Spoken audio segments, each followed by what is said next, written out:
Jahangir Kabir Nanok, the State Minister for LGRD, spoke at the annual prize-giving ceremony of city's Lalmatia Girls College as the chief guest. Talking to reporters after the program, he said that the trial of Bangabandhu's killer has been completed under normal process and not in a special process. And at a time when call for the trial of war criminal is getting loud, he talked about the trial in the context of Awami League's election manifesto and national demand.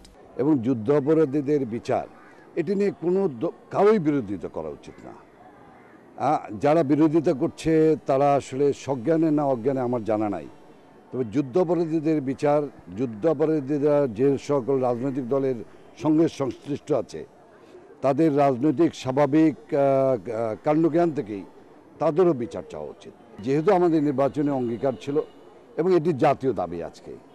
Replying to a query, Nanok said student politics in the past was something very sacred, but some miscreants are degrading it nowadays. But the government will not remain silent on this, he assured. যে ছাত্র রাজনীতি পঙ্কিল হয়ে যায় বা দুষ্ট গ্রহদের দ্বারা আক্রান্ত হয়ে গেছে, এই ছাত্র রাজনীতি একদিন ছিল পুত পবিত্র একটি বিষয়। এই ছাত্র রাজনীতি যারা আমরা করেছি স্কুল জীবন থেকে আমাদেরকে মানুষ খুব ভালোবাসত।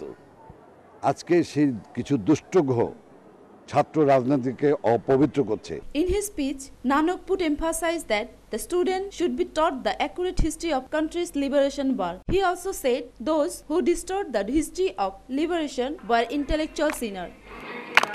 Shamali Bishwas, News and Images.